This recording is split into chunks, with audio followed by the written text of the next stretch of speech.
Hello, everyone. Welcome to Concurrent Session 9 of INGED 2021. And Aysel Sarıcaoğlu and Zeynep Bilki will be delivering their speech on learners' responses to automated feedback on L2 learning, L2 writing, a case of voluntary use of Criterion. Floor is yours, hocalarım. Okay. Thanks so much. Aysel hocam, I will take the first. Hello, everyone. I hope you can hear me okay.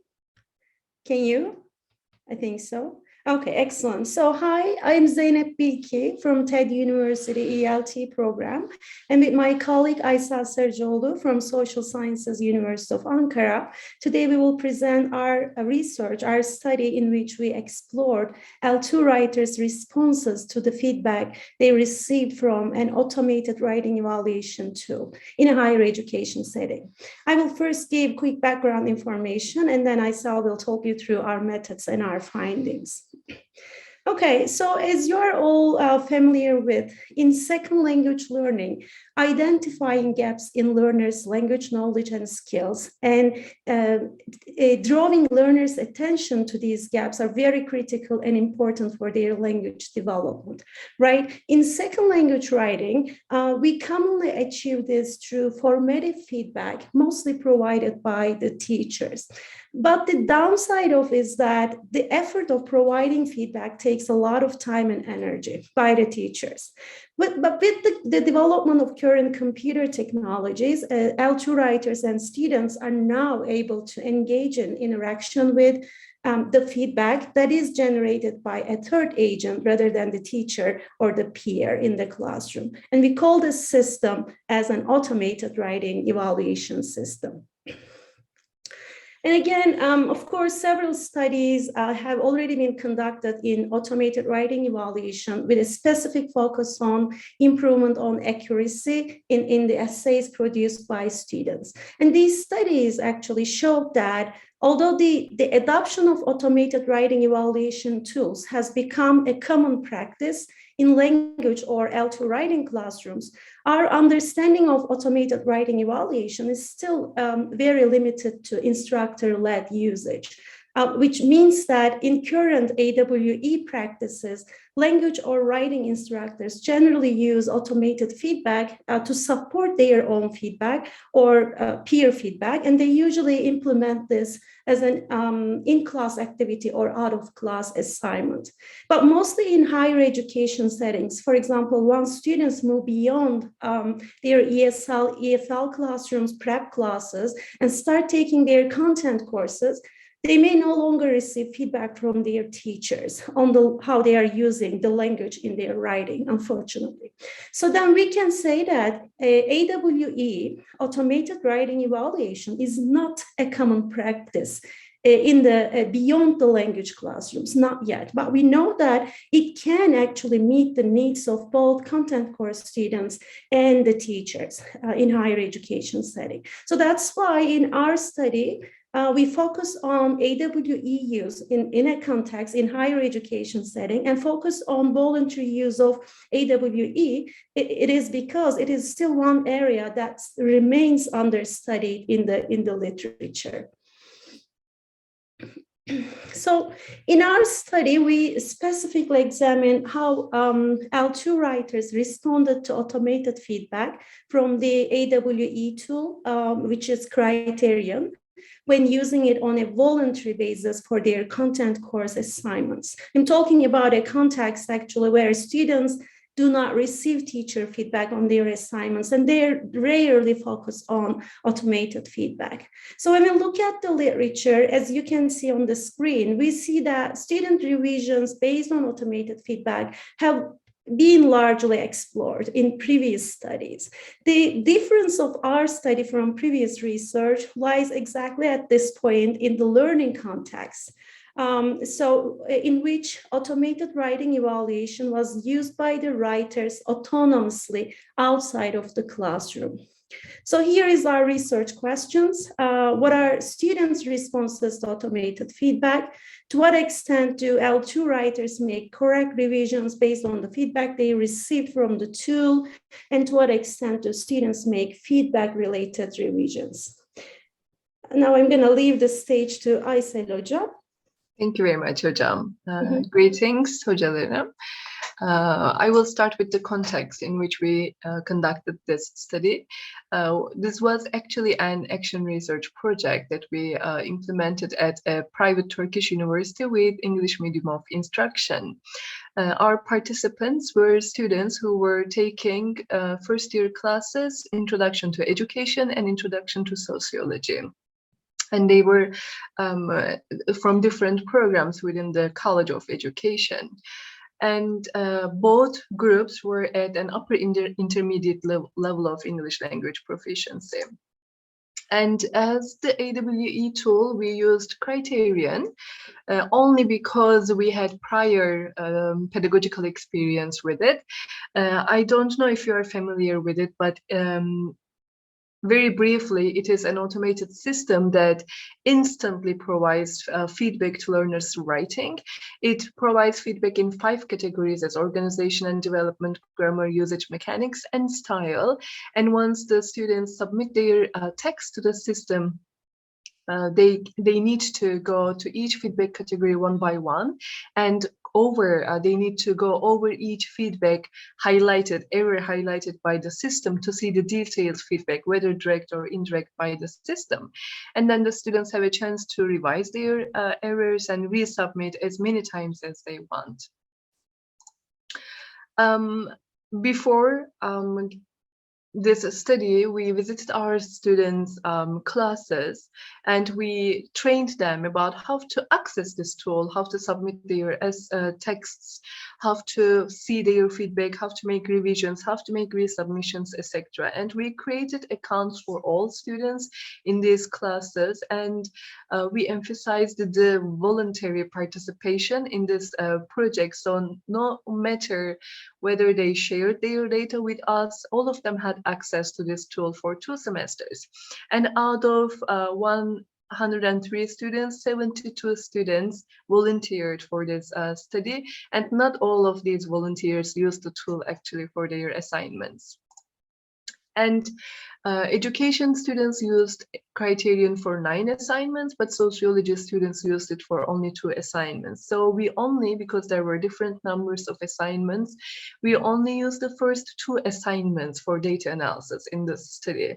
Education students used it for their written reflections on a textbook chapter, and sociology students used it for a movie review for Zürt A. And in order to analyze students' revision behavior, we collected Criterion's performance detailed reports for the first submissions and for the last submissions. And here I would like to show you an example for our data coding. We have a learner sentence which includes an error that is detected by Criterion. It is, right? He actually tried to endure learning for its own sake, and Criterion highlights this error and gives this direct feedback, telling the student, you have used is in the sentence, you may need to use is instead.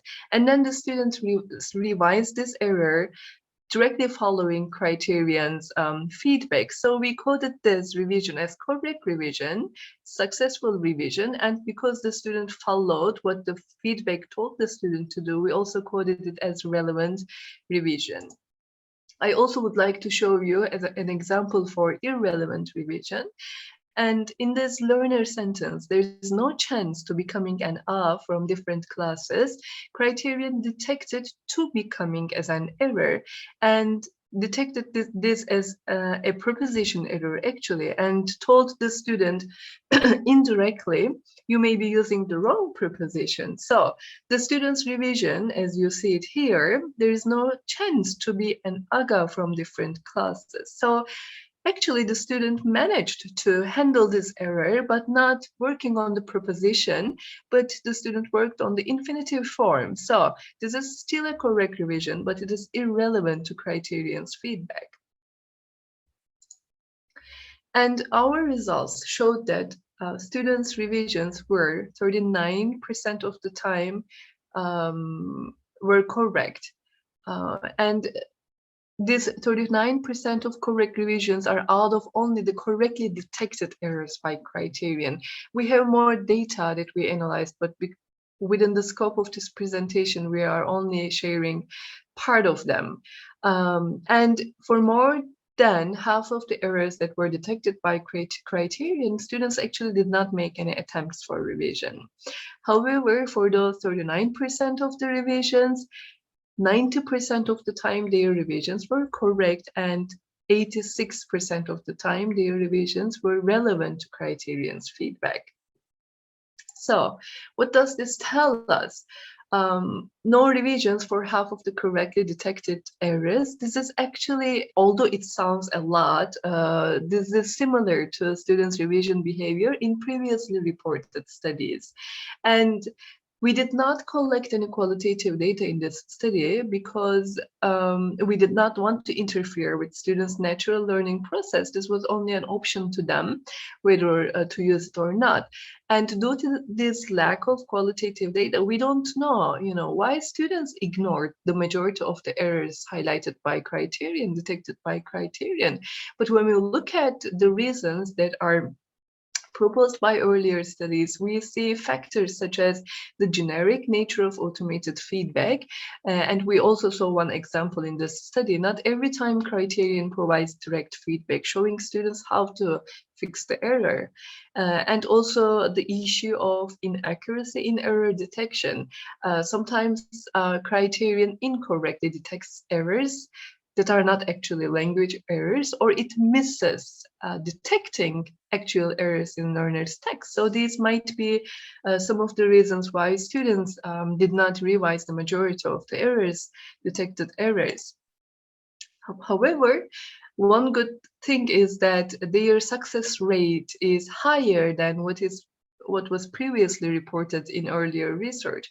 And we attribute this to the language level of our participants because as my colleague Zeynep Hoca mentioned, in existing studies or in common practices, criterions or automated writing evaluation systems are used in language classes in which students' level might be lower than the language level of our participants. So because these students are content course students, because they already passed their language classes, their language level might be higher than those participants in earlier studies, and this actually positively contributes to their management of automated feedback on language errors.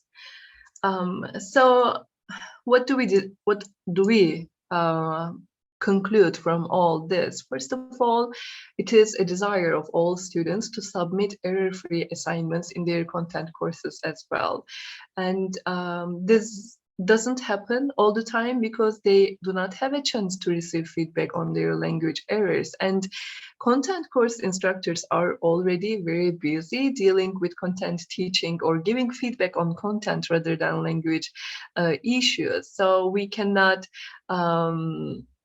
accuse them of not addressing students' language errors, but as teachers, it is our responsibility to enhance their autonomous editing skills, autonomous language learning skills. So if we as content teachers cannot provide feedback on language, we can certainly benefit from existing tools. Technology is improving, and certainly the performance of automated writing systems is also improving. So we can certainly promote students' self-led use of automated writing evaluation tools beyond language classrooms. And for that, what we need to do is to train them, provide access to the systems. And because some of these tools are not freely available, actually companies have a responsibility to either they can provide free access, and if this is not possible, they can make some of their features freely available, as Grammarly does. I don't know if your students use Grammarly, but even if we don't tell our students today to use an automated evaluation system, I hear from my students that they commonly use Grammarly, which is very good, which is what we want actually. Grammarly is not open access. It's not 100% freely available, but it has some features that are free. So this can be done by Criterion, by other automated systems that we do or we do not know. So this is what we wanted to share with you today, and we would like to finish acknowledging some, the funding that we received for this study, which was actually an instructional grant by TED University. And also we have two publications out of this project. One appeared in 2021 in Recall. This was on the extent, to what extent students use this AWE tool. And the second one is going to be out in 2022 in Language Learning and Technology, and this will be based on this presentation today. So we would like to have the rest of our time for your questions. Thank you very much for listening. Thank you so much, hocalarım. Thank you very Thanks. much. Recording. Thanks. For joining us. Thank you.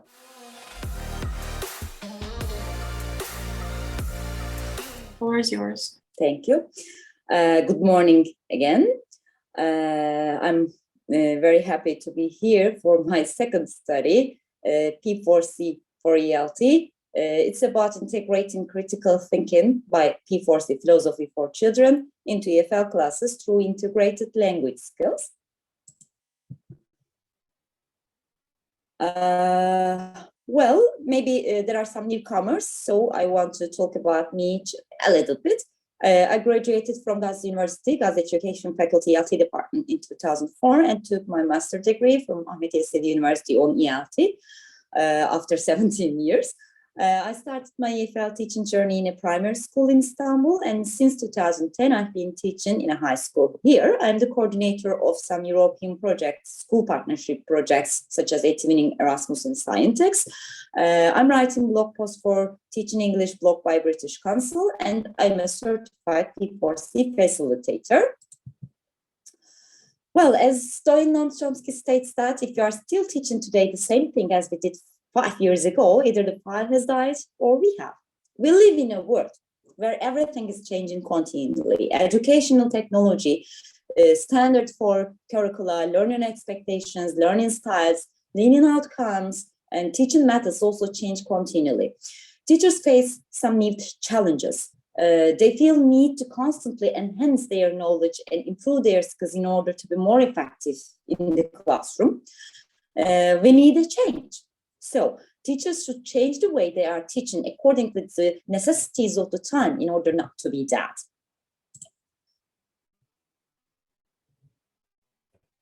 Well, according to OECD report published in 2009, the changing nature of society and economy necessitates that educational systems equip young people with new skills and competences. These skills and competences are frequently referred to as 21st century skills and competences.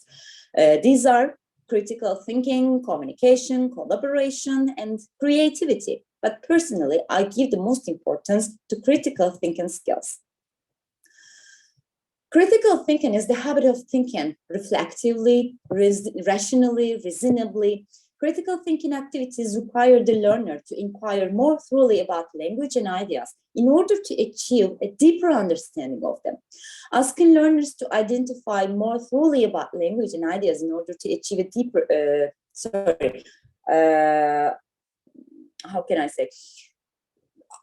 express which weaving attacks will check their basic comprehension. Asking them why they think each person holds this particular will require them to think more critically. They will have to look for evidence that supports that person's view or consider the person's biases, the assumptions he or she has made. Some research shows that most Asian learners haven't been critical yet or only less critical. This can be related with the culture of Asian learners who always believe that science is gold or being quiet is good. As a result, the students tend to be quiet, passive, and obedient in order to give a good impression. However, when they get a job, they are supposed to share their opinions and be innovative. When we have a problem, we directly talk to the parents, but when they begin to work, they need to take responsibility of their mistakes. When they give the homework, everything is finished. In business life, they need to analyze, revise. A constant improvement will be needed. Putting critical thinking into practice is urgently needed for EFL learners. This certainly has become the responsibility of EFL teachers to train the students acquiring or developing critical thinking while learning English. Without comprehensive practice in critical thinking, the students can miss the chance to be more independent, highly self-confident people who actively participate in the global workplace and international community. We need to teach how to think, not what to think. Well, P4C, the word philosophy comes from the Greek philos, means loving, and sophos, wise, meaning literally love of wisdom. But that doesn't tell us much. Better way of getting at the nature of philosophy is to ask about what it deals with, subject matter, and what is that philosophers or anybody else do when they are doing philosophy. This is the method. Well, we don't, philosophy is not taught here. We don't teach philosophy. We are not given the history of philosophy. We don't talk about the philosopher lives. We sometimes mention their ideas, but just in a sentence level. Then the students think about these ideas. Actually, we don't teach anything because the teacher is a facilitator here. We don't give any information. We don't express our feelings or thoughts. The students do. The only thing we do is to ask them the first question, to think on it. Then they take over and go asking more questions to each other to justify their answers. The movement known as P4C was first developed in the late 1960s in the USA by a pioneer of the critical thinking movement, the philosopher Matthew Lipman. Building on the work of Dewey, Lipman developed the P4C program, where children from a community of inquiry to collaborate in their search for meaning and understanding. Professor Lipman was aware that of poor thinking in his students. They seem to have been encouraged to learn facts and to accept authoritative opinions, but not to think for themselves.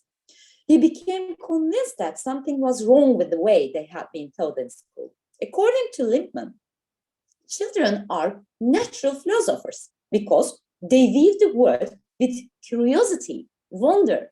Children's own questions from the starting point for an inquiry or discussion, which can be termed philosophical. Many resources have been developed in recent years to apply Lipman's approach to the needs of children and teachers across the curriculum. Stories for Thinking is one such approach. The aim, through using stories and other kinds of stimuli for philosophical discussion, is to create a community of inquiry in the classroom. In P4C, children are encouraged to question, to think, to reason, to make connections between philosophical concepts and their own experiences, as well as to generate their own questions as a focus for the inquiry. Here we see a double meaning for P4C. Besides meaning for children, it represents 4 different skills that we aim to improve in our students. Care and thinking skills, where students learn to listen in order to understand each other's ideas, not to answer. Collaborative thinking skills, where the students learn to support and value each other's ideas. Creative thinking skills, where students learn to find other ways to express their ideas, and critical thinking skills, where they learn to justify their ideas. Questioning skills allow students to critically engage with information they encounter outside of school. This makes independent learning more effective and reliable. A skeptical mindset is a fairly essential survival tool, and it can provide lifelong protection against various harmful deceptions, cons, cheats, clever advertisements, various other forms of manipulation and exploitation. The ability to question everything is at the heart of such mindset. Philosophy promotes questioning, open-mindedness, clarity in language, and precision in thinking. Philosophy helps us to explore and link the conceptual foundations and assumptions of all subjects. It asks questions about the big human issues like fairness, freedom, justice, truth. It uses dialogue, which enhances social as well as thinking skills. It enhances higher thinking skills, especially critical, creative, caring thinking. It enhances social relational thinking. It helps people to learn to listen to others, to think of others, decentralize themselves, to subject their own thinking to a multiplicity of viewpoints. The students will be able to learn from these sessions to listen before to speak, to ask relevant questions, to extend their understanding and knowledge, to use relevant strategies to build their vocabulary, to articulate and justify answers, arguments, opinions, to give well-structured descriptions, explanations, narratives for different purposes, including for expressing feelings, and to maintain attention and participate actively in collaborative conversations, staying on topic, initiating and responding to comments. In a typical P4C session, the first thing to be done is to arrange the seating and to set some rules. First, sitting. We prefer to make the students sit in a circle where everyone can see each other, but one may prefer the U-shaped sitting as well. In an online environment, we ask for the cameras on. Actually, we have two basic rules: listen and respect. Listening without any interruption and respect whatever the answer is. Teachers share something as a stimulus with the class. This can be a story, a video, a quote, or a photo. Maybe it can be a film. They have thinking time when they are asked to think about anything in the stimulus that they thought was strange, interesting, puzzling. After some quiet thinking time, the teacher invites questions and writes each question on the board along with the child's name. The children choose from the list of questions they would like to discuss. The teacher then facilitates dialogue around the chosen questions to encourage deeper thinking and engaging children in a metacognitive review at the end of the discussion. Here, we can present language skills in any step of the session.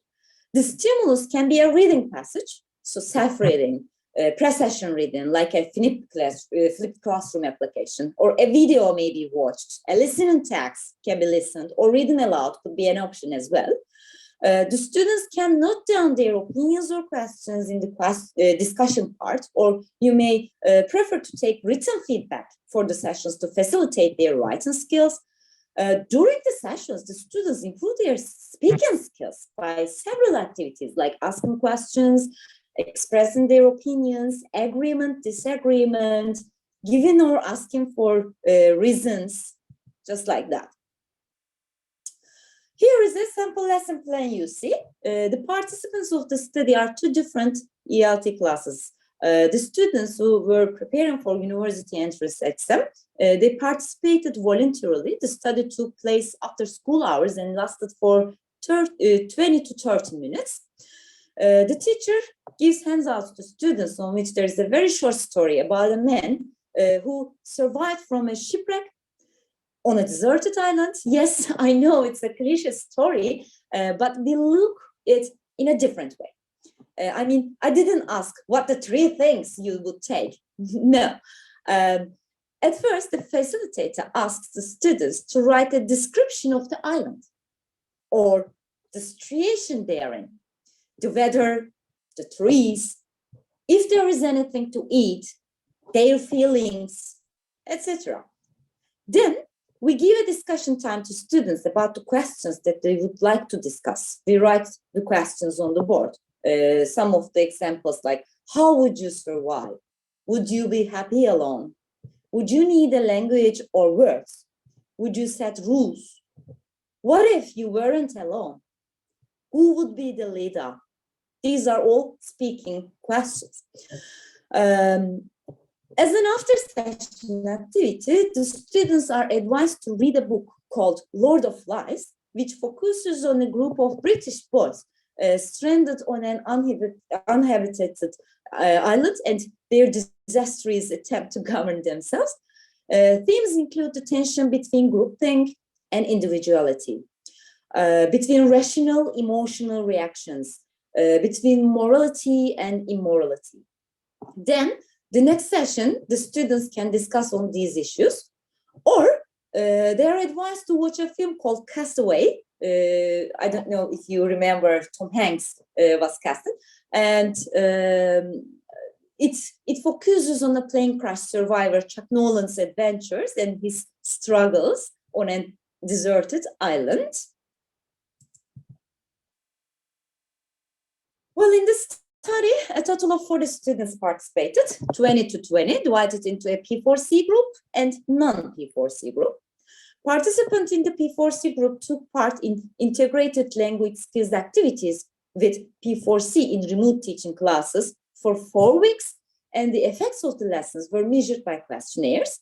The results of the study showed that the students in the P4C group had slightly higher levels of English learning anxiety, maintained their higher English learning motivation after instruction, and improved their receptive and productive skills.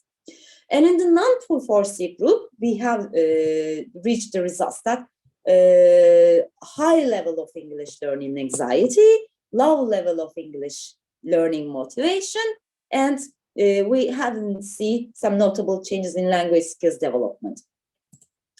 This implementation needs extra time out for school hours. It demands teacher preparedness and training. Without having the proper training, the teachers will find difficult to lead discussions or asking proper questions, some discussion management strategies. They need training. But it's unfortunate that primary and lower secondary language provision rarely equips children to have meaningful discussions. You know, it may take them experts on describing their pets, but having a depth conversation remains a step too far. It requires the students to come up with higher level of speaking for their profound thoughts about concepts. Whereas it teaches the students the importance of listening to understand, not listening to speak next. It teaches the students to respect and value other people's opinions. It reinforces the 21st century skills, language learning skills simultaneously. Here are my references for my study. And thank you for listening to me. Now I can answer if you have any questions. Thanks.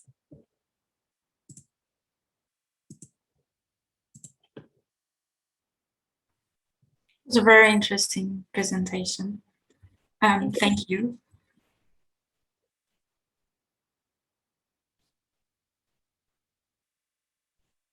Zeynep Hocam says, thank you, Özgü Hocam, for these informative presentations. Both subjects were interesting and inspiring.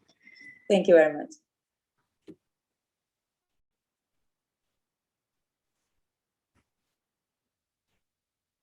Well, I want to say something else. Sometimes there comes no answers from the students. When a student doesn't want to give an answer, we don't push them. We can moderate the discussion by saying, you can say only one word, or they can use, I agree, I disagree. We accept all answers, you know, or maybe they can write, they can draw for answer a question. We don't make any intervention. We wait until they are ready. This is the most important thing. That's why I wanted to add this. Thank you, Hocam. May I ask you a question? Yeah. What's the hello? This is Turan Paker from Pamukkale University. What's the level of your students? My students were YDT students, hocam. 12th grade. Mm-hmm. Yeah. Because, as I said before, to talk about philosophical things, the students must have how can I say, a background of information. Yeah. Yeah. That's why we cannot do this with lower secondary students. But it can be done in Turkish. Yeah, There are that's right. very interesting ideas from the students. Mhm. But you are right. Sometimes students don't want to respond with anything, and they say, "I have nothing in my mind to tell." Sometimes I ask the same task, or I want them to do the same task in Turkish. Still, they don't have anything to say. But here, what I suggest is that from time to time, I just write a model paragraph, because learning starts with imitation, and if they, cannot use their creativity, there must be some way to unblock them. Okay, and modeling is one of them. For example, I had suffered a lot from my compositions when I was a student, because the teachers always wanted me to be creative. And when I wrote something, they said, "Well, this is boring. You write a lot of things, but I don't like reading your essays, etc." And so when I asked them, "What should I do?" They said, "You should read more." I read more, but still I got the same result, because technically they didn't tell me that I needed to improve my organization skills in writing. And it's a pity that I was told when I was having my MA degree in Bilki University. So it was too late.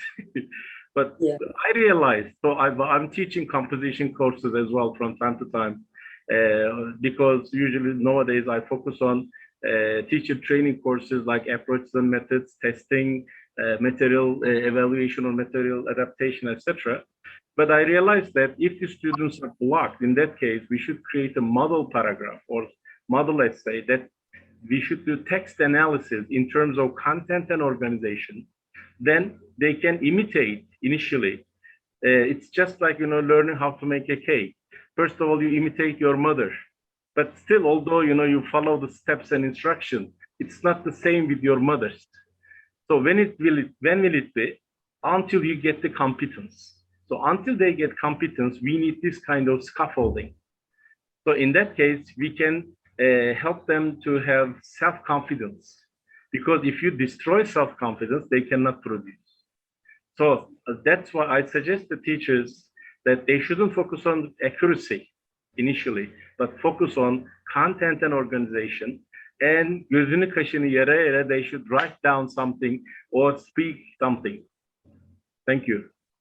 Yes, I totally agree with you, Hocam. Thank you very much for your nice comments. Özgü Hocam, I think 12 is a quite young age to use this kind of a topic. Have you tried it with older students? I mean, I wonder if it changes the results.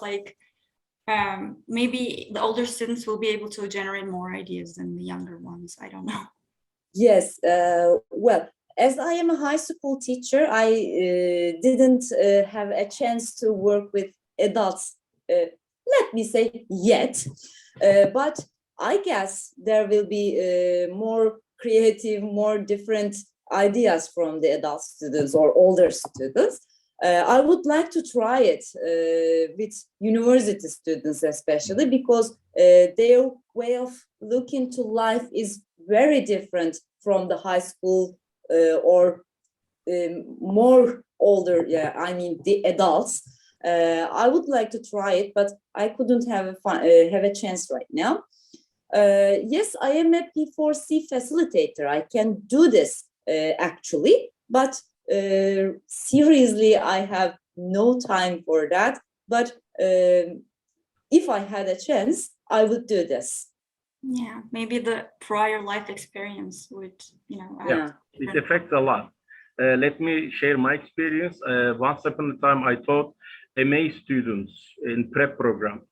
So when you bring the real life issues into the classroom, sometimes they go on chatting or they, discussing, even during the break.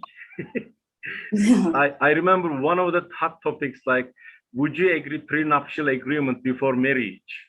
So they still continued. So how can you bring this issue to high school students? It's too early. Yeah. So it's very important that students also should be mature enough to talk about these things. So in lower levels, we can deal with usually descriptive things, as you have said, rather than expecting more creativity. They can, but usually we want them to express themselves in any way they like. But also there is one problem with Turkish students. They just talk about facts. So I just give them a pattern. Fact, if you tell one fact, you should support it with one or two opinion or especially emotions. So that's my pattern, fact and emotions pattern. So then they become more narrative in that respect. Nice contribution. Thank you, Turan Hocam, for your Thank you. comments. Now we have to continue with the... Sure. I have to say, this study, Limpman's study, was conducted with young learners and the students in primary age. It is very enjoyable to do this with this age of group, but in Turkish, of course. The reason I choose the 12th grades in my school, as I said before, the English background that they have. I cannot do it with my 9th grade or the other 12th grade students, you know, in the same school. These are the participants are from ELT students, but I couldn't choose from other 12th grade students because they have the same view of life, they have the same philosophical background, but they don't speak English. Or this they cannot, right? Another factor. Thank you, Hocam, for the discussion and the presentation.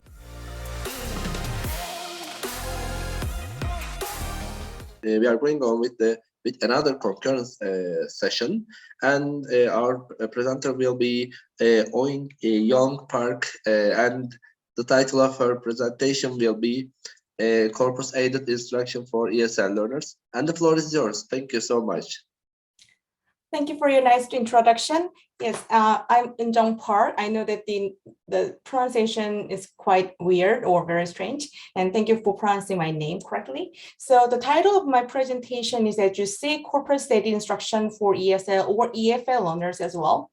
So I'm going to go through all of these components from introduction through conclusion and some pedagogical implications as well. So I think everybody would understand or agree with me about the importance of academic writing, especially in higher education.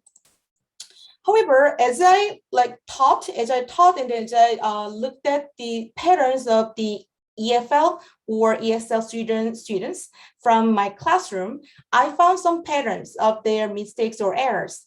So these two examples are from my real students. They were Chinese students, and I just want to introduce one example here when it comes to understand. So basically, the student wrote when it comes to understand, but as everybody knows here, this should be understanding. Why it happens is because to has two functions, such as to infinitive and to as a preposition.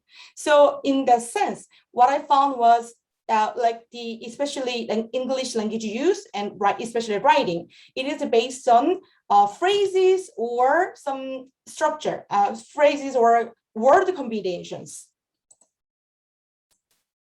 So my argument is that, again, basic components of ELT writing should rely on word and phrase combinations in academic writing conventions.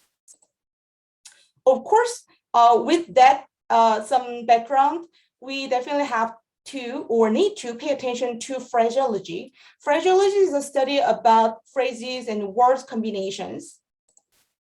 And based on the literature or all the theory, also we need to think about or develop effective ELT writing instruction. So this is my argument. And also other prior literature supported my agenda as well. For example, Coxed and other corpus linguists also mentioned there has been a lack of implication or utility of using a phraseological approach in practice. And Granger, who is the big scholar of corpus linguistics, mentioned that one of the best ways of ensuring that learners' needs are fully understood and met is to focus on their actual output. So what we have to see is that we have to look at the learner's language output which is like their written products or speaking as well. So based on the prior literature or my agenda, this study here, this is quite a long title, but I did this study with some lexical bundles. So the major purpose of this study is to examine the effectiveness of this corpus-aided instruction with some pedagogy, such as instructed second language acquisition through a multi-method research design. So I'm going to introduce some literature or some background framework. So the study, the framework of the study is Systemic Functional Linguistics by Holiday. And a lot of corpus linguists and functional linguists see language as a social semiotic system. So when you look at the right part and then this figure, and as you see, the language has some social purposes, such as the expressing ideas, interacting with others as interpersonal function, and text structure. And this study highly focused on the text structure because I focused on the academic writing. So the broad framework would be system functional linguistics. And in system functional linguistics, I focus on lexical grammar. Lexical grammar, as by definition, is a continuity between lexis and grammar by Holiday. And I also specified more details, such as lexical bundles. So lexical bundles simply frequently occurring patterns or phrases. Here, there are some examples. On the other hand, are more likely to. We call them as a four-word lexical bundle. I think you may be familiar with the collocation, right? So collocation is, again, this quite the two words are frequently occur together in sentences or in expressions. And a lot of, again, corpus linguists and other people turn lexical bundle to indicate more than three or more than four, the combination of the words and phrases, and especially they should occur frequently based on the frequency and some other system. So again, corpus linguistics is the bottom line in this study, and corpus linguistics is known as data-driven learning because we extract and we collect a lot of data from the collection of texts.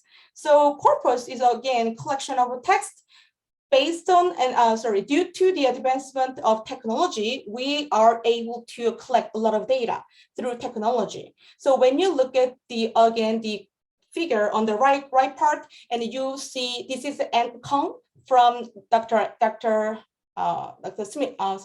Anthony.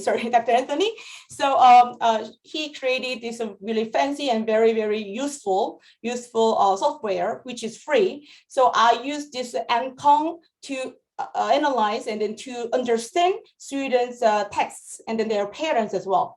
So as you can see, this is closely connected to computer and technology assisted language learning. So I already briefly explained lexical bundle. Lexical bundle is a frequent sequential combination of multiple phrases such as are more likely to, on the other hand, as a four-word lexical bundle. So it represents formularity of lexical grammar in a language, and lexical bundle has two different characteristics as structural and functional. But because I want to show some effectiveness, I'm not going further for explanation of this lexical bundle. So I also want to highlight some affordances and advantages of corpus-aided instruction. First, of course, we can have authentic data. This corpus allows us to see authentic data, and also we can see some frequency patterns of words and grammar structure as well. And also, by looking at some authentic data and other patterns, also it allows us to explore more approaches, such as deductive and inductive approaches to language teaching, and it leads to discovery learning. And I think this is also very important, why it's very, very useful and very important in L2 or ESL, EFL instruction, is that we can also allow or encourage our students to be aware of language, which is the kind of noticing the form. Lastly, is it relevant to the discovery learning? And also we can help students increase their autonomy and independence of learning and teaching as well. So I also mentioned that I included some pedagogical component, which is instructed second language acquisition, also known as ISLA. And then this is about the investigation of the effects of a lot of different perspectives, including L2 learning efforts, L2 input, language processing, even toward context of learning by Lewin.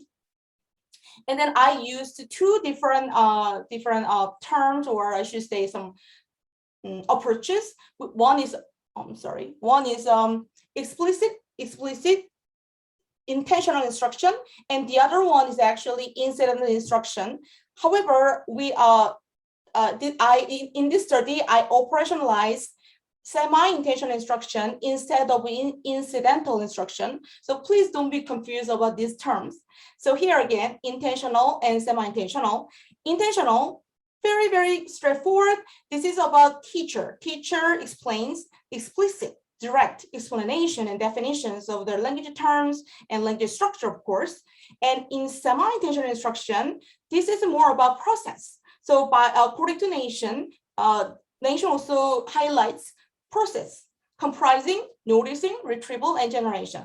So based on particularly Nation's some framework, I also use these two approaches to my classes. So the major research question is which either intentional or semi-intentional would be effective in improving this some lexicogrammatical skill. Again, because I use lexical bundle, so we operationalize a lexicogrammatical skill as a part of academic writing.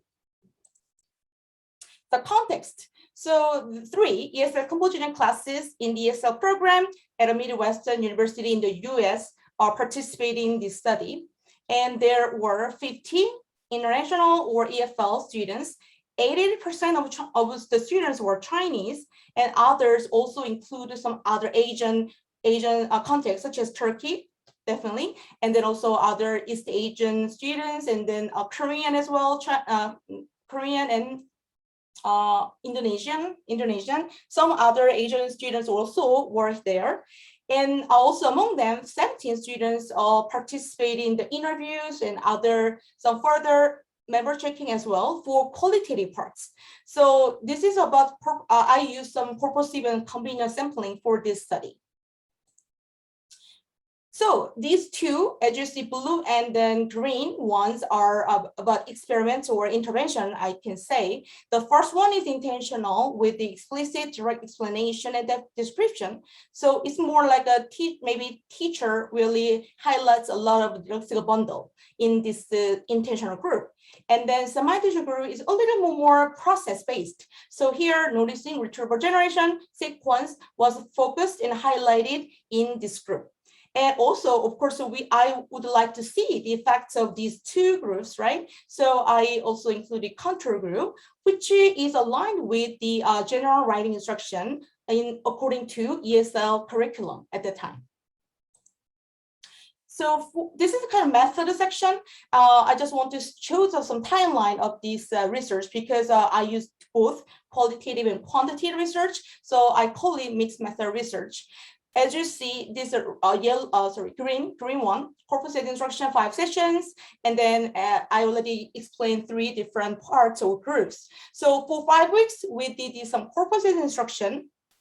And actually at the time, I also wanted to see a little bit long-term and short-term effect as well. So after 5 weeks, and then I did 2 tests. One is the immediate post-test, and the other one was a delayed post-test to see both the short-term and long-term effects.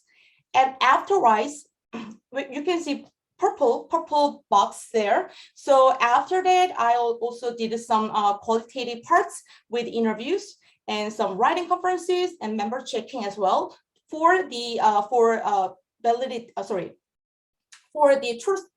trustworthiness, like verifying whether their answers are correct, right? We want to see whether the interviews information was correct or not. So after like several days or several months, I also contacted the participant and then checked whether their responses are still valid. So these are kind of my timeline of the research methods. For analysis, of course, this part, quantitative part, I use several statistical analysis because the data are numeric data. And for qualitative parts, these are texts. So I use mainly thematic analysis and grounded theory. So here comes the finding part. This is a kind of overview of the whole picture. So you can see some immediate post-test and the delayed post-test. So for your clear understanding, this green line indicates semi-intentional, and blue line indicates intentional, and then this red, or you can see red, right? So red is a control group. For short-term effect, this is for short-term effect, the first half of the part. As you see, semi-intentional group had a significant effect compared to intentional and control group. So this is a short-term effect. And the half of the last part, very interestingly, intentional group had some increasing effect. So you can see, compared to other groups, semi-intentional and control group, intentional group had a little definitely higher moves of the scores compared to other groups. So I just showed a very, very simple picture to show the statistical analysis, but I think you understand this. And then as you see, for short-term effect, semi-intentional instruction, like a processing focus, they had some effect in a short term. And then for long-term effect, intentional group had some effect compared to other groups. So generally, I can say both groups had some effects, whether it's a long-term and short-term. These two groups had some impact or influence compared to the control group. Well, but when I showed you some overall picture, and then the second half of the part, see, semi-intentional group had some decreasing. They showed some decreasing effect or decreasing scores. So I was very curious what happened to those students, right? That's why I think I wanted to use both quantitative and qualitative research, because quantitative data cannot show or cannot present what happened to those students. So here comes the qualitative parts. Again, this is a very simple note. So I did an interview writing conferences, what happened to especially semi-intentional groups, okay? And then their precision showed this. Very interestingly, I'm gonna explain intentional group first. So intentional group here, the blue one, they think lexical bundle is like a rhetorical constituent. In other words, they think lexical bundle as grammatical components. However, semi-intentional group think lexical bundles is kind of lexis. Again, they think lexical bundles are just a simple vocabulary. Vocabulary. So these are some subtle differences between these two groups. However, I also found some challenges in the semi-intentional group. Here, these are some transcript from the interviews. So one person mentioned I get confused about what the meaning of the multiple phrases, because I didn't use any terms, any explanation about the lexical bundle. So one person got confused, and second person also mentioned that he or she didn't understand how to use those phrases because the instruction was not clear to me, which makes me sad. And then third person mentioned I want to have more explicit instruction. So in the sense, wow, so I thought it was okay. Because they did some work, and I thought they understood, which were partially true, or which was a little bit unsuccessful at this moment, right?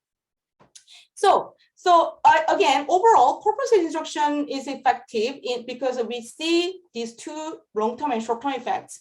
And again, based on other prior literature, I found that especially the ESL, EFL learners with the lower intermediate level, they may need more explicit and direct instruction.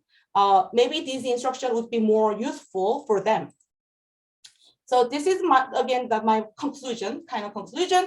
So again, from this Corpus-Aided instruction, definitely ESL students can be benefited to increase or enhance their academic writing with the awareness of lexical grammar. Also, they learn and then they increase their learn autonomy by discovering some different word patterns of the words and phrases. And I think for the teachers also, teachers can have benefits to understand students' linguistic needs. And then they will be able to develop some linguistic resources from students' data. The student data, which we call learner corpora. Finally, I believe Corpus-Aided instruction can give us some innovation and advancement of writing instruction and further curriculum instruction by employing this Corpus-Aided instruction. So these are some references, selected references. And thank you for listening.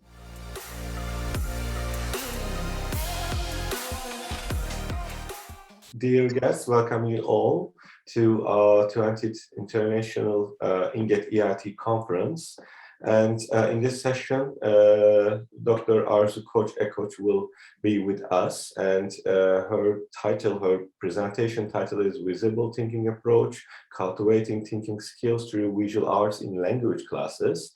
And this is a paper presentation, so she has 20 minutes. If you have any questions, please feel free to write on chat board at the end of the presentation. We will have a few minutes to answer. So, Arzu Hocam, if you are ready, we may start. Thank you. Good afternoon, dear colleagues. It's a great pleasure for me to be presenting in such a prestigious conference. I would like to thank the organizing committee and the colleagues from Abant, İzzet, Baysal University for their efforts. Today, I will talk about visible thinking approach, how we can cultivate thinking skills through visual arts in language classes. Let's start with this question.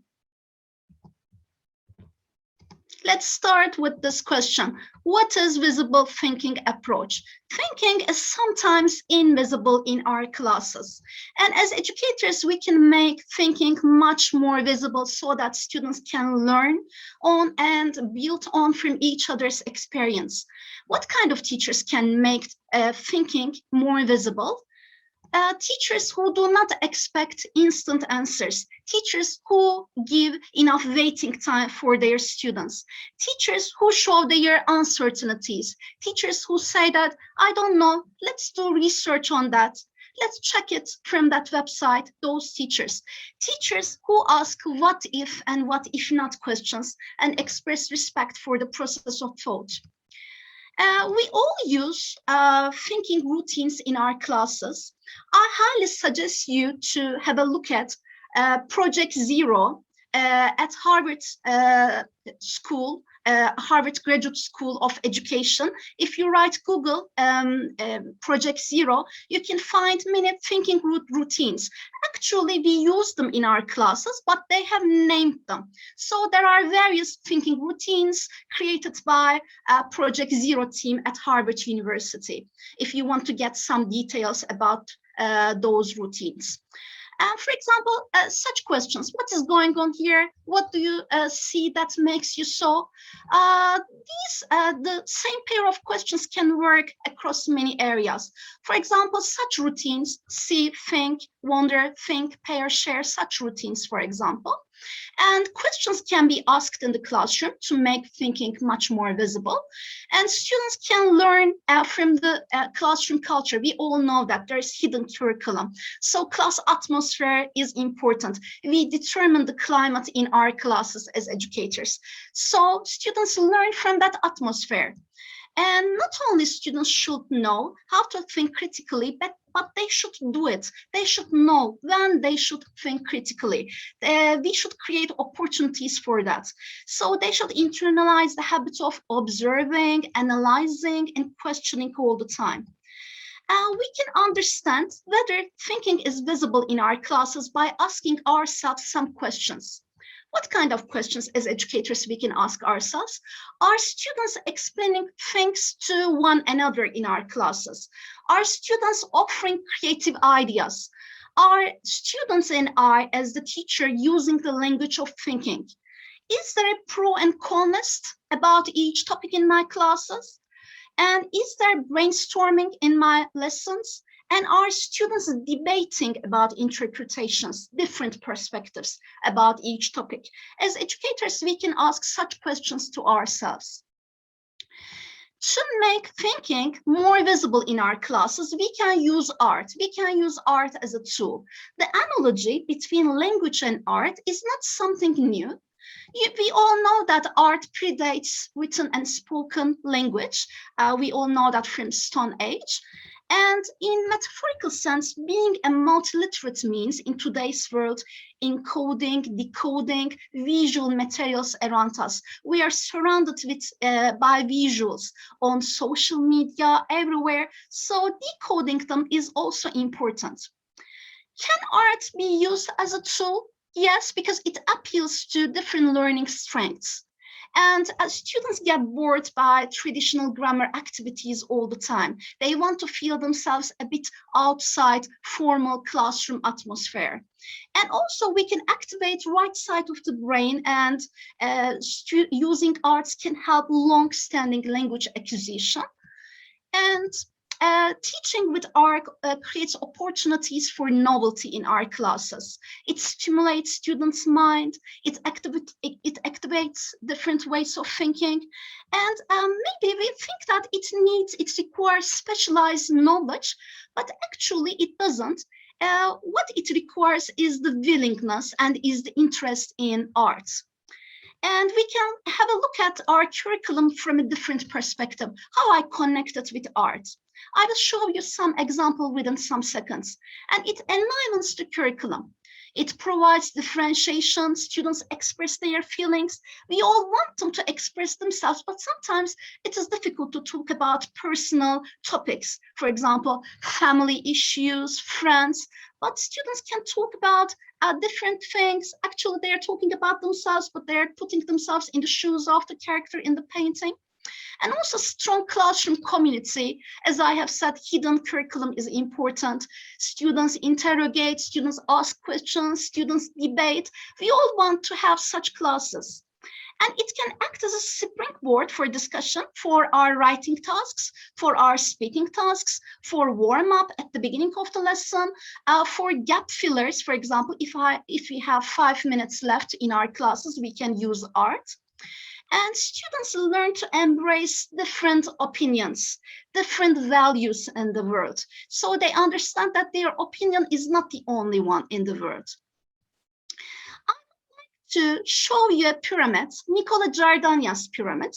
Actually, Nicola Giardania established the pyramid based on students' data gathered during school visits to Metropolitan Museum of Art.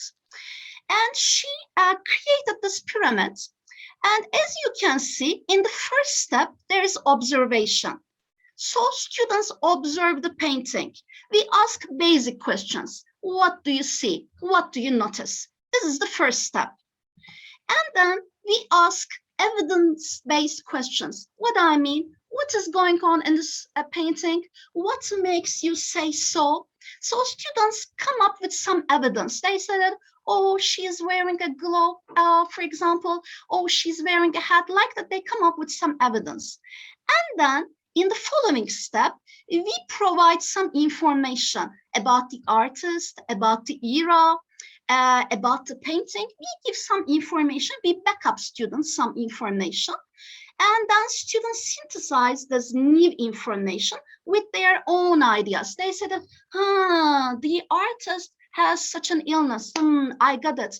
Oh, he lived in that era. Okay, I got it. Thus, they synthesize that information. And in the last step, we ask some interpretive questions. For example, based on interpretation, they can have a creative task. Or, for example, we can ask them to put themselves in the shoes of that character in the painting, or we can involve them in another activity. I will show you some examples. For example, this is one of my favorite paintings. You know, the name of the painting is Automat by Edward Hopper. Let's take it as an example. For example, we are in the classroom. I showed this painting to my students. First, remember the pyramid, right? Nicola Giordania's pyramid. First, I should ask basic descriptive questions. What do you see in this painting, right? Maybe Akın Hocam, we can do this with you. What do you see in this painting? So as far as I see in the painting, there's a lady, and the lady is drinking coffee, as far as I understand. But in my opinion, she's a bit sad. I don't know, maybe... what makes you say so, Akın Hocam? When I focus on her facial expressions, at least I can say she's not happy, or let's say cheerful. Maybe there's a problem that she tries to overcome. So that's my first observation about the lady and the atmosphere. Thank you so much. So by the help of Akın Hocam, we completed the first step, the descriptive one. Then evidence, he came up with evidence about feelings. Now, as the teacher, I can give some background information about the artist, about the era, about the painting. You know, Edward Hopper generally depicted urban life, hectic life, and loneliness, generally human. So the problems of urban life, loneliness, people, for example, feel themselves a bit trapped in city life. We all felt like that during the pandemic, right? In our houses, we felt trapped. And then after I give some information about the artist, and for example, I can ask such questions. Oh, have you ever felt like that, for example? Or I can say, oh, do you like going out alone or with your friends? Students can compare, for example. Or I can ask the difference between being alone and being lonely. Do you know the difference between them? For example, I can ask, have you ever wanted to stay alone in your life? For example, I can ask such questions and I can complete the pyramid. And another one, for example, Van Gogh's cafe terrace at night. And for example, again, some descriptive questions, right? What do you see? Students will describe the painting. And then we can ask what colors are used in this picture. So yellow is the dominant color in here. And then I can give some information about Van Gogh, or films, for example, about Van Gogh's life, Loving Vincent, for example, Van Gogh at Eternity's Gate, such films. Oh, have you watched them? Do you have any information about Van Gogh? Van Gogh suffered from a kind of mental illness. He went to an asylum and he spent some time there. And generally, he used the color yellow. And if my students are young adults or adults, I can give this information. It's a matter of discussion whether he committed suicide or not. But with young learners, of course, I don't want to give that information to make them feel depressed. And then I ask, in the last step, how do colors affect people, right? I can ask this question. What does the color yellow make you feel? Where do you often see the color yellow? And when do you feel happy? During the day or at night, for example? You know, Van Gogh, for example, Starry Night masterpiece. So Van Gogh depicted night as well. So I can ask such questions. For example, also this one, Monet's Water Lily, again, some descriptive questions. What do you see? And then I can give information about Monet. For example, generally depicted natural landscapes, and he had a garden. And then I can ask, do you like spending your time at home or in the nature? What is your favorite season? How do you spend your time in your favorite season? I can ask. Like this, for example, Farmer's Girl with a pearl earring. For example, I can come up with some creative ideas. I can say that there was no camera in the past, so people had their own paintings. But nowadays we have selfies. Do you like taking selfies, for example? How often do you take selfies? I can ask some open-ended questions in the last step. Or what makes a person beautiful, for example. Students can talk about the beauty, what makes a person beautiful. And I can give you some more exercises. For example, you can ask your students to look at this painting for 30 seconds and list the 10 things they see. Then they can compare their answers with their partner. Then they can look again and add new things. Or, for example, you can ask your students to write 5 questions to the character in this painting. For example, they can write questions. Sometimes asking questions is problematic for A1 level students, A2 level students. And this activity you can use for all levels. And for example, again, they can ask questions to the character in the painting.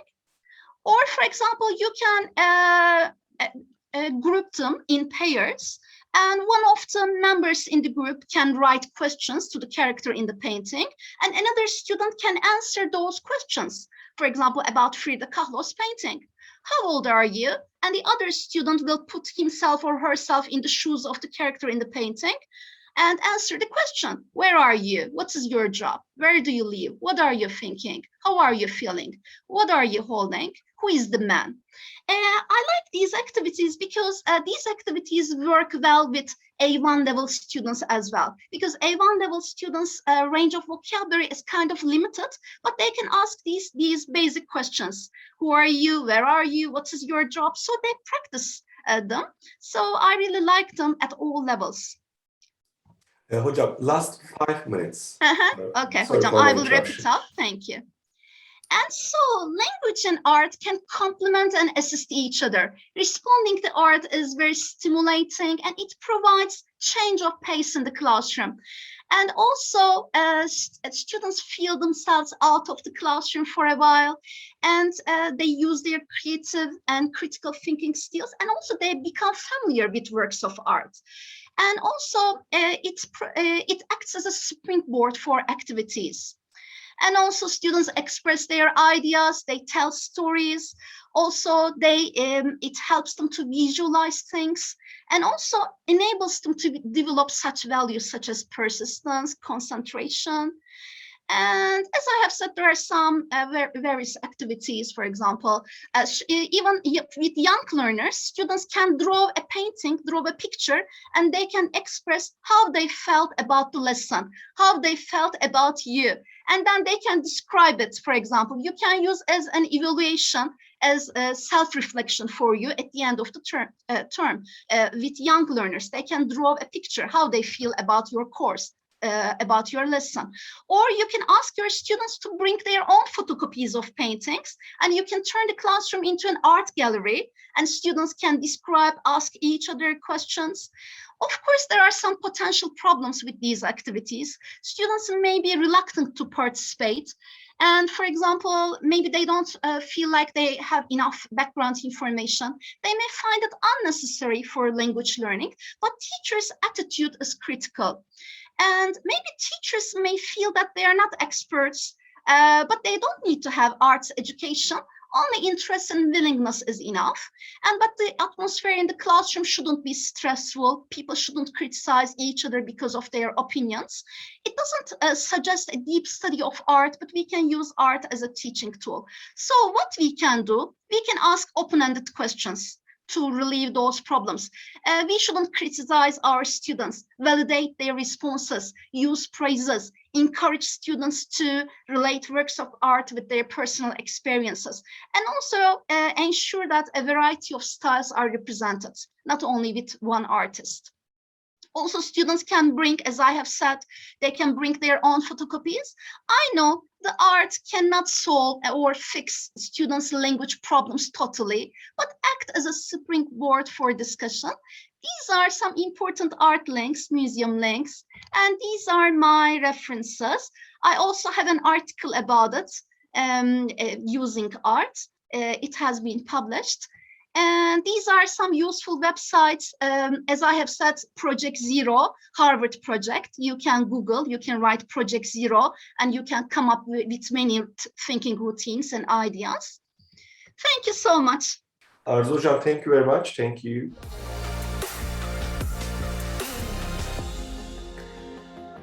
Hello, my dear colleagues. Welcome to our concurrent session 9. We have Michael Blodgett, and his presentation title is Producing a Student Podcast During the Pandemic.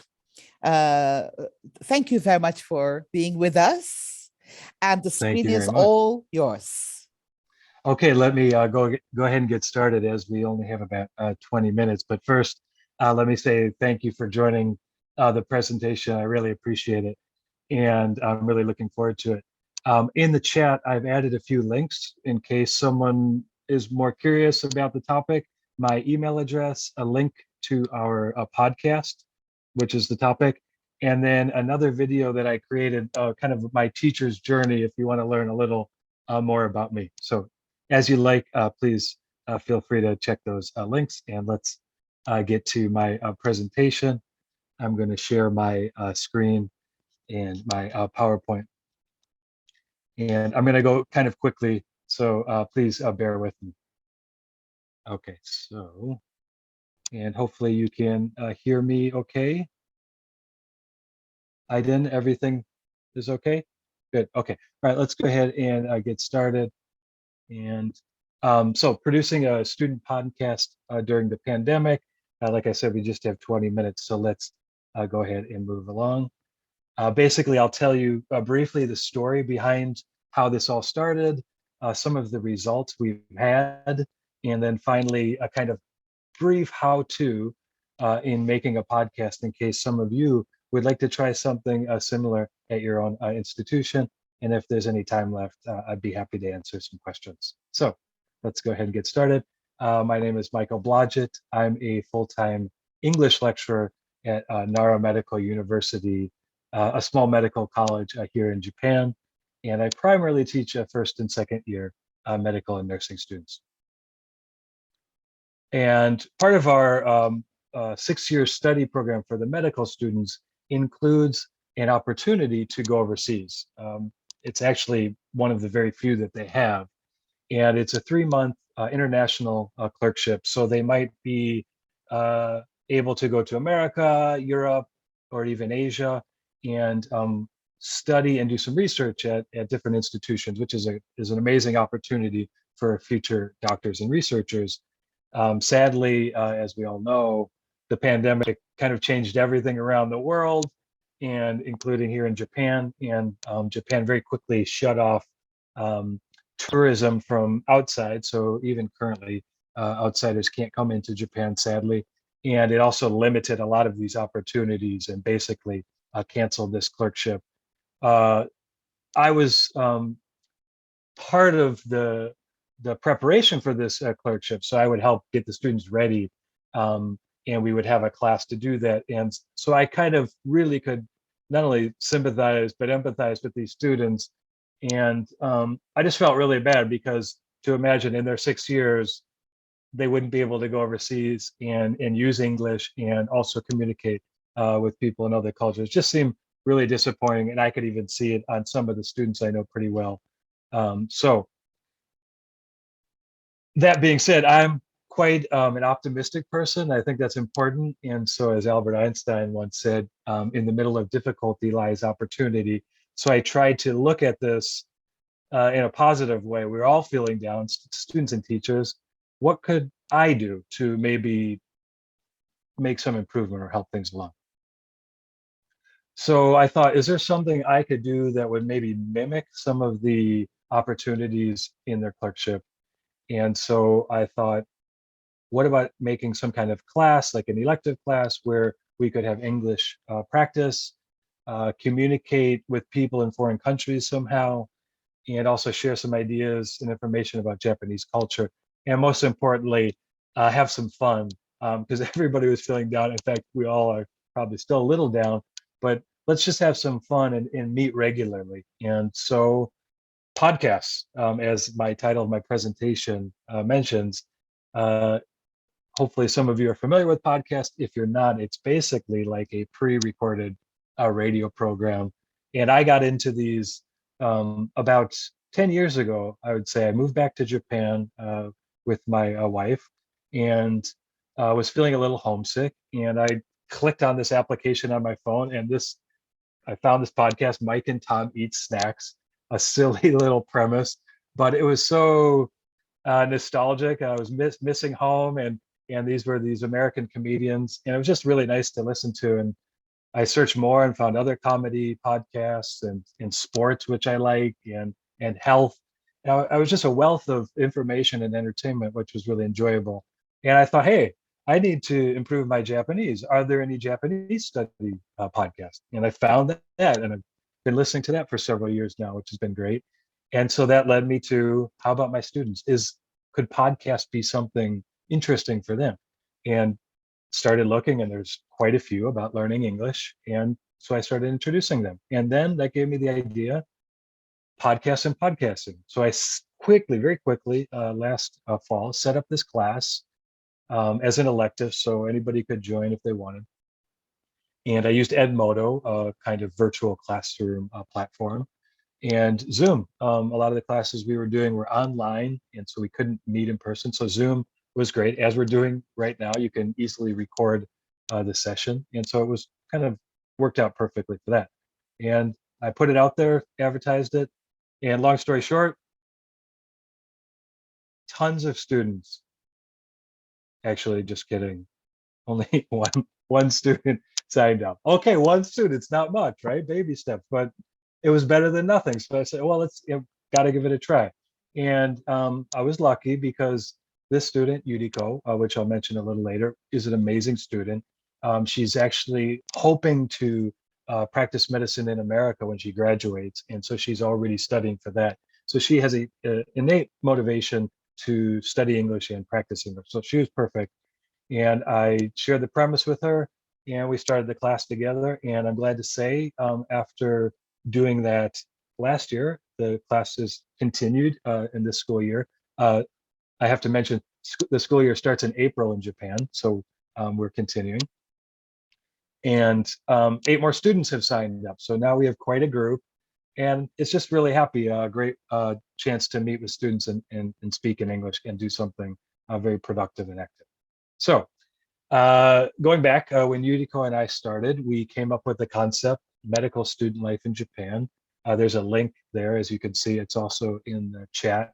Of course, you can listen to it on any of the podcast platforms, or just if you just Google it, you can find it. And we thought, what could we talk about? Well, maybe give a kind of up close view of being a medical student in Japan. Maybe there's medical students overseas who are interested in the topic. Be informative about what it's like to study medicine and study medical topics here.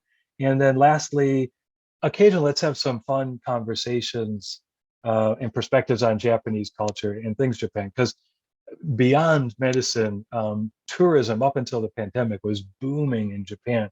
And so we had this feeling that people would love to maybe hear about some Japanese culture items. So here we go. We created the podcast. Here's our cover art. This is a picture of Nara, close to where we study. And we made up this little introduction, and we started recording. So let's get into a little bit of what's gone on after that, the results. We're into the 3rd semester now, so the fall semester, and doing it just over a year now. And we've created 29 original episodes. We're close to finishing 2 or 3 other ones. They'll be up soon. And we've had listeners from over 42 countries, if you can believe that. And thanks, Mom, our #1 fan. And many other listeners from around the world. Also from all age groups, which surprised us. As you can see in this graphic, from very young to very old, maybe. And a good amount of listeners from our students' age. So that's also was really motivating when our students see that. Let me move on to some thoughts about the class. So I asked Yuriko, the student, and of course the others, what did they think about what we're doing? And Yuriko came up with a few ideas. It's a very creative way to learn English. Before you record, you want to be comfortable. So the students will come up with topics, or I'll help them, guide them, and they'll prepare vocabulary or memorize it so that they can talk about it in the podcast. and they'll also, we're recording lively conversation. So it's a good way to, practice English and in a natural way. And most importantly, expressing, as Yuriko said, expressing myself to the world. So I thought that was really great. Next, connecting with people all over the world. Can't travel overseas, so this has been a great opportunity to do so. And the cool thing is we can see the listeners' data, as I mentioned. So we've had listeners from over 40 countries, including someone, as you see here. And we've gotten some feedback. So sometimes listeners can leave a voice message, or even they send us an email, and we've been able to even connect with some. In fact, we've now interviewed a medical student in Cuba after she had listened to our podcast, and now she's in one of the podcasts. So that's been really exciting. Okay, so let me move on. Sorry, got to speed up a little bit. Making the podcast, and the reason I want to tell you this is it might be something you'd like to try with your own students. And so let's get into that. I didn't know anything. So if it sounds a little intimidating, I listened to podcasts, but I had no idea how to make them. And so I was basically starting from zero. I did the typical, Google and YouTube searches. And then I really quickly realized I should just use a website for this. And I stumbled upon Anchor. And Anchor's great. It's run through Spotify, a big music platform. And it's really simple. All you do is sign up. And the cool thing is it's free and it's really user friendly. So when you get on the site, it's really easy to figure out what to do. And it includes some extra features to help enhance your podcast, like transition sounds and music and things like that. As I mentioned, you could get a voice message. So that was exciting when we get those. And it's set up so it just automatically will distribute across multiple platforms like Apple Podcast and Google, and of course, Spotify, among others. Making the podcast, there's basically three things: recording it, editing it, and then publishing it. And the first part, recording, it took a few tries to figure it out, but it was really simple. Basically, you could record it directly on the Anchor site. A small issue there, but I'll explain that in a moment. Or use your smartphone or your laptop. They all have microphones, so you could easily record there. And that's how we started out, recording on the smartphone and then uploading it to the site. Zoom, as we're doing now. When we couldn't meet at the university, we would just meet on Zoom and then record the session and extract the audio. And I started out with just the device microphone, but as we got more into it, we decided to invest in a nicer microphone to improve the sound. And so I upgraded to the Blue Yeti USB microphone you see here. And it makes the sound a lot better. It's still fine without it. You don't need it. But just to make it more fun, and the students get a kick out of using this microphone, they feel like they're in a real radio show. Editing, it's really up to you. You can just record a conversation and upload that. Sometimes we edit it because if we make mistakes or the student has trouble to speak, we can edit that out. And so sometimes we do that. It's a little tricky on the Anchor site. So what I figured out was just use some apps on my own laptop. QuickTime Player I used a little bit, but even better than that, I found Audacity, which is a free sound editing program. And then if you have an Apple computer, there's GarageBand. And both of those, I watched a YouTube video or two to figure out what to do. And since then, I've just been able to edit really easily. For example, hopefully you can hear this. Welcome to Medical Student Life in Japan, a podcast created by a teacher and a group of students. So you could record sound, you could add in music in the background, and many other features. Finally, publishing, the most important part, getting it out there. A very simple process. You just go back to the site and you click the new episode button and you can start uploading your audio files, and you can add in transition sounds if you have more than one interview or something to break up the interviews. And then you include your episode info. So you type in the title and a description, which we call the show notes, maybe links to other important information for the listeners. And there you go. You click publish now, just like you see here. and you're up and running. This is our site, our page, so Medical Student Life in Japan. This is an episode we did a little while ago, and it'll pop up on the screen, and there you go. And you can see you're able to listen to it on multiple platforms, and I've even added it onto a YouTube channel, which just includes the audio in case more people want to find it there. Great thing is you can track the data. I alluded to a little earlier, and the students love this. It's very motivating. So they love to see,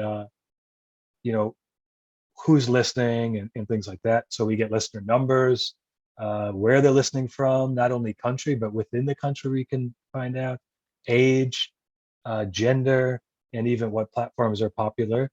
And that's kind of getting to the end here. And going back to the theme of this conference, when I found it, I thought, oh, this is perfect, because in the pandemic, everybody was feeling down, and I wanted to think of a way, how could I engage my students in kind of an authentic, fun way to feel like they're really using English with people around the world. And I also felt empowered, rather than looking as the pandemic as something to give up on. It was a way to become creative. And so this podcast would not have happened had there not been a pandemic. We would have just continued as is. So in those great difficult situations, maybe we can find new ways of teaching. Okay, and then here's a picture of our whole class team meeting on Zoom and recording together. And they're just a great group of students, and I am absolutely lucky to be able to spend time with them. Okay, so if we have a little time left, maybe if there's any questions, I would be happy to answer those. Does that sound okay? Thank you very much. It was really very practical. I feel like I can start my own podcast now. Hey, well, just talking to you before the presentation start, you're a great speaker. I'll say that. So, thank you. It's really easy, Okay. and I think it's a great way. Well, you made it sound easy. So, if I find myself in hell, definitely I will just keep mentioning your name. Okay. Thank you very much. My dear colleagues, do you have any questions that you want to ask of Michael? You can use the chat box, or you can raise your hand. Suzanne Önis says, loved your ideas and thank you for the clear step-by-step explanations. Thank you very much. I appreciate that. Yeah, and Nazlı Güngör thanks you. I don't know, maybe you can also see the chat box. Yep, I can. Yep. Yeah, okay. I don't need to read everything there. Okay, and definitely I appreciate your sticking to the time limit. Thank you very much. Sorry, I was talking very quickly, but yeah, I was hoping to get through it in the time limit. So everything was so clear. I don't think people have any questions. They just keep asking, thanking you. Thank you so much. Thanks, everyone. Thank you. Thanks, everyone.